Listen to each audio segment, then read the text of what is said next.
साल 2025 और तारीख 27 जुलाई। यह दिन आसनसोल, शिल्पांचल और रानीगंज, कोयलांचल के साहित्यिक जगत में हमेशा के लिए अमर हो गया है।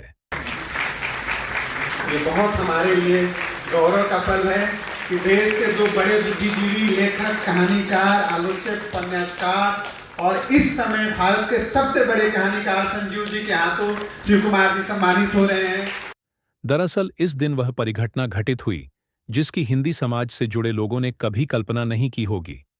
इस दिन यह साबित हुआ कि पश्चिम बंगाल के इस अंचल का हिंदी समाज अपने लेखक को न सिर्फ चाहता है बल्कि उसे सम्मान देना भी जानता है। बर्नपुर निवासी साहित्यकार शिव कुमार यादव का अभिनंदन करना बंगाल के हिंदी साहित्य जगत के लिए एक मील का पत्थर साबित होगा, यह कहा जा सकता है, और जिसे सालों साल तक याद किया जाएगा। रविवार को आसनसोल रानीगंज की साहित्यिक व सांस्कृतिक संस्था गणमित्र ने बर्नपुर के भारतीय भवन में कथाकार शिव कुमार यादव अभिनंदन समारोह और संगोष्ठी विषयक एक कार्यक्रम आयोजित किया। इसका मकसद था अब तक शिव कुमार यादव ने हिंदी साहित्य की जो सेवा की है उसके प्रति उनका आभार व्यक्त करते हुए उन्हें सम्मानित करना, और दूसरा उनके रचना संसार को श्रोताओं पाठकों के समक्ष विस्तृत रूप में उद्घाटित करना। आमतौर पर समारोह का उद्घाटन दीप प्रज्वलित कर होता है, लेकिन यहां प्रकृति के प्रति प्रेम और प्रतिबद्धता दर्शाई गई। दरअसल मंच पर ही एक बड़े गमले में पौधा रखा गया था और उसमें सभी अतिथियों ने बारी बारी से जल डाला। गणमित्र के अध्यक्ष संजय सुमति ने कार्यक्रम के आयोजन के महत्व पर प्रकाश डालते हुए सभी गणमान्य अतिथियों और श्रोताओं का स्वागत किया। कवयित्री नीतू निशा ने शिव कुमार यादव की लंबी कविता शाहाबाद का पाठ किया। पहला सत्र अभिनंदन सत्र रहा, जिसकी अध्यक्षता साहित्य अकादमी पुरस्कार विजेता तथा इस शिल्पांचल की साहित्यिक भूमि की उपज संजीव के सान्निध्य में प्रस्फुटित हुआ। शिव कुमार यादव को संजीव और आलोचक रविभूषण ने मानपत्र देकर सम्मानित किया। ये बहुत हमारे लिए गौरव का पल है। इसके बाद उन्हें स्मृति चिन्ह आदि दिए गए और तत्पश्चात उपस्थित अन्य अतिथियों और गणमान्य लोगों ने शिव कुमार को का बारी बारी से अभिनंदन किया।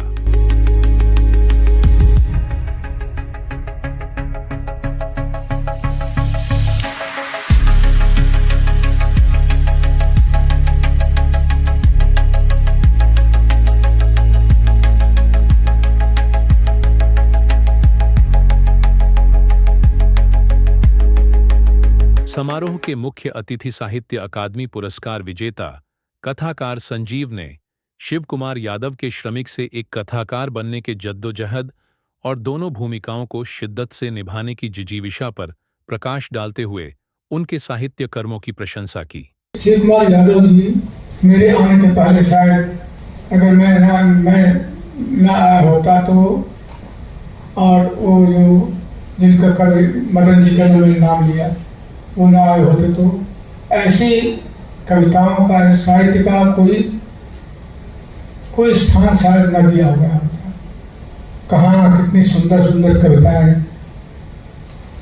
एक से एक हमारे दिग्गज, और कहाँ हम जैसे खबीस लोग जिनका नाम जैसे ओमपुरी का नाम लिया गया, ऐसे चेहरे साहित्य की दुनिया में हम क्या करने आए थे। लेकिन शिव कुमार जी ने सिद्ध कर दिया कि साहित्य की दुनिया नितांत उनकी वैयक्तिक प्रतिभा का आकलन नहीं है। साहित्य उनकी कोई संपत्ति, भौतिक संपत्ति नहीं है। हम जिस कारखाने में, लोहे कारखाने हो, एल्यूमिनियम कहो, जिंक कहो, कॉपर कहो, ये धरती जहाँ तक फैली हुई है, इन्होंने धरती को स्वर्ग बनाया। सिर्फ प्रेमचंद के वे किसान, वे मजदूर या खेतिहर मजदूर या जिनकी चर्चाएं होती हैं अक्सर, निश्चित रूप से महान है। हम उनमें कोई कटौती नहीं कर सकते, क्योंकि भोजन, इज्जत मनुष्य की प्राथमिक जरूरत होती है। लेकिन कारखाने भी उतनी जरूरत होती जरूरत बड़ी चीजें हैं। इससे पहले वाल एहसास जो कराया था जिन लोगों ने, उनमें उनकी एक श्रेणी में आते हैं शिव कुमार यादव जी जैसे लोग। इन्होंने एक तरफ तो मदन वो जो धमन भट्टी ब्लास्ट फर्नेस से ऊपर चढ़ करके वेल्डिंग का काम करना जैसे कठिन काम को अंजाम दिया, दूसरी तरफ दूसरे चरण उनके खेत खलिहान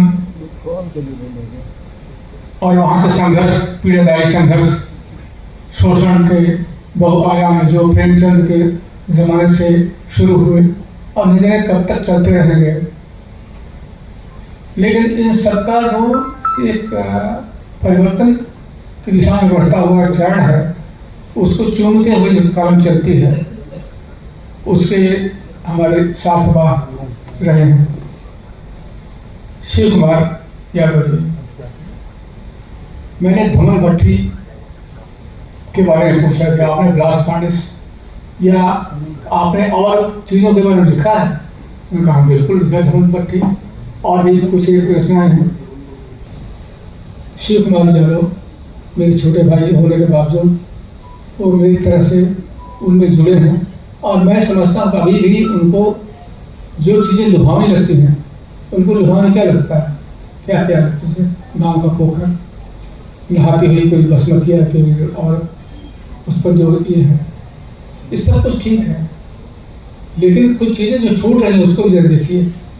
मैंने उन चीज़ों को अपने कहानियों में स्थान दिया है, धनुष टंकार कहानी या और चीज़ें थी। कैसे कैसे एक पूरे आंदोलन को कैसे टिटनेस हो जाता है धनुष टंकार। तो अगर शिव कुमार जी उन चीज़ों पर ध्यान देंगे जो चीज़ें छूट रही हैं, अभी भी छूट रही हैं उनसे, तो हिंदी साहित्य का भला होगा और उनकी कलम यशस्वी होगी। शिव कुमार जी को उनके 65वीं जो जन्मतिथि है उस पर बधाई देते हुए, साथ ही उनका जो लेखन के अलावा जो उन्होंने कृत्य किए हैं, जैसे जो स्कूल चलाते हैं, इतना बड़ा जिगरा जिस आदमी का हो, दायरा हो, इन सबको समेटते हुए उस आदमी को फिर गोगोल के समकक्ष खड़ा करता हूँ कि ये है मेरा नया गोगोल। गोगोल थे रूसी साहित्यकार, बहुत बड़े। तो उन्होंने उनका वक्तव्य था जो था, इसी से मेरा वक्तव्य खत्म हो रहा है। वो क्या था कि ये है देश का सच्चा सपूत, जिसने वो नहीं लिखा जो वो लिखना चाहता था, जिसने वो नहीं लिखा जिसे उससे लोग लिखवाना चाहते थे, बल्कि उसने वह लिखा जिससे उसके देश का भला होता।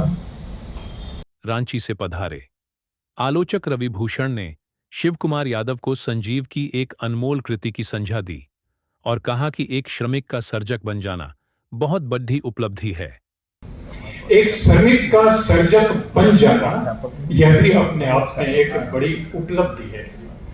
लोहे के कारखाने में काम करने वाले उस श्रमिक के हाथों में जब लोहा आता है तब, और लोहे के बाद जब कलम आती है तब, तो कैसा सृजन होता है आप उसे देखिए।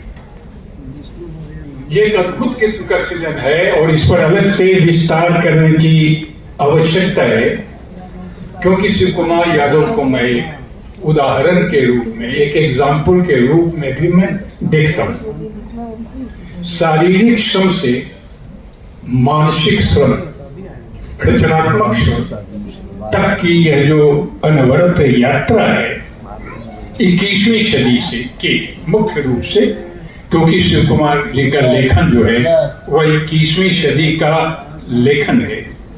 इसको स्टील प्लांट बर्नपुर में काम करने वाला यह श्रमिक आज एक महत्वपूर्ण रचनाकार के रूप में आपके पास उपस्थित है। और यह भी एक बड़ी बात है कि बर्नपुर में ही उनका सम्मान हो रहा है, और यह और बड़ी बात है कि उस सम्मान समारोह और सत्र की अध्यक्षता संजीव कर रहे हैं। ये आकस्मिक नहीं है, ऐसा नहीं होता कि चीजें आकस्मिक रूप से घटित होती हैं। इसमें कुछ महत्वपूर्ण कारक तत्व होते हैं। उन कारक तत्वों की पहचान इसलिए आवश्यक है कि कब लोहा कलम बन जाए और कब कलम लोहा बन जाए, यह भी आप में विचारणीय विषय है। ये शिव कुमार जी स्मृतियों की रक्षा करते हैं। वे एक साथ कई विधाओं में सक्रिय हैं। कविताएं उन्होंने लिखी हैं, 5 तो उनके कविता संग्रह हैं। वे कहानीकार हैं, खेत को अगर जोड़ दें तो 7 उनके कहानी संग्रह हैं। वे साक्षात्कारकर्ता भी हैं, संपादक हैं, सहयोग। और सबसे बड़ी बात यह है कि यह संस्था गणमित्र जो सोई हुई थी लंबे समय से, उसे मैं इस कार्यक्रम में जगते हुए देख रहा हूं। और मेरी यह उम्मीद है कि आप सब लोगों के सहयोग से, जिसमें यहाँ अधिकारीगण भी बैठे हुए हैं और अब सारे लोग हैं इस इलाके के, आप सभी लोगों के सहयोग से यह गणमित्र संस्था जो है, अब कृपया मुझे आश्वस्त कीजिए कि अब कभी नहीं सोएगी। इसको स्टील प्लांट के ED-HR उमेंद्र पाल सिंह ने शिव कुमार यादव की समाज सेवी भूमिका को याद किया। वहीं ईस्को स्टील प्लांट की नगर सेवा के मुख्य महाप्रबंधक विजेंद्र वीर ने खुशी व्यक्त करते हुए कहा कि हमारे ही कर्मी शिव कुमार यादव ने अपने अथक परिश्रम और सतत प्रयास से शिल्पांचल के हिंदी साहित्य जगत को राष्ट्रीय स्तर पर एक अलग पहचान दी है। इसको स्टील प्लांट के AGM दिनेश कुमार ने कहा कि साहित्य और उद्योग एक दूसरे के पूरक है और दोनों का संयोग आज के इस समाज के विकास के लिए जरूरी है। विजय कुमार भारती ने शिव कुमार यादव के कथा संसार पर प्रकाश डालते हुए कहा कि शिव कुमार यादव जैसा बोलते हैं वैसा ही लिखते हैं। उनकी अधिकांश रचनाएं वैचारिक हैं, उसमें संवेदना का पुट है। अंधेर उपन्यास में उनका गहरा इतिहासबोध गूंथा हुआ है। मनोहर भाई पटेल एवं मनोज यादव ने शिव कुमार यादव द्वारा चलाए जा रहे स्कूल की भूरी भूरी प्रशंसा की। अभिनंदन समारोह के प्रथम सत्र का संचालन निशांत ने किया और इस दौरान उन्होंने मंच और सभागार के दर्शकों श्रोताओं के बीच की दूरी कम कर कार्यक्रम को जीवंत बनाए रखा। कार्यक्रम के द्वितीय सत्र की अध्यक्षता वरिष्ठ आलोचक रविभूषण ने की। कोलकाता से पधारे आलोचक हितेंद्र पटेल ने शिव कुमार यादव की रचनाओं पर बारीकी से प्रकाश डालते हुए उन्हें एक सच्चा लेखक बताया। शिल्पांचल के एक और महत्वपूर्ण कथाकार सृंजय ने कहा कि शिव कुमार अपने परिश्रम के बल पर लेखक बने हैं। कार्यक्रम के द्वितीय सत्र का संचालन रामजी सिंह यादव के द्वारा किया गया। शिल्पांचल को अपनी रचनाओं से उर्वर बनाने वाले शिव कुमार यादव के साहित्यिक जीवन आधारित कार्यक्रम उपस्थित सुधी श्रोताओं के मानस पटल पर अमित छाप छोड़ गया। कार्यक्रम के अंत में दिनेश कुमार ने धन्यवाद ज्ञापन किया। इस अभिनंदन कार्यक्रम की बड़ी बात थी, इसमें न सिर्फ आसनसोल दुर्गापुर शिल्पांचल बल्कि पुरुलिया, हुगली, बांकुड़ा, वीरभूम, कोलकाता आदि जिलों तथा झारखंड के लेखक, कवि और साहित्य अनुरागी शामिल हुए।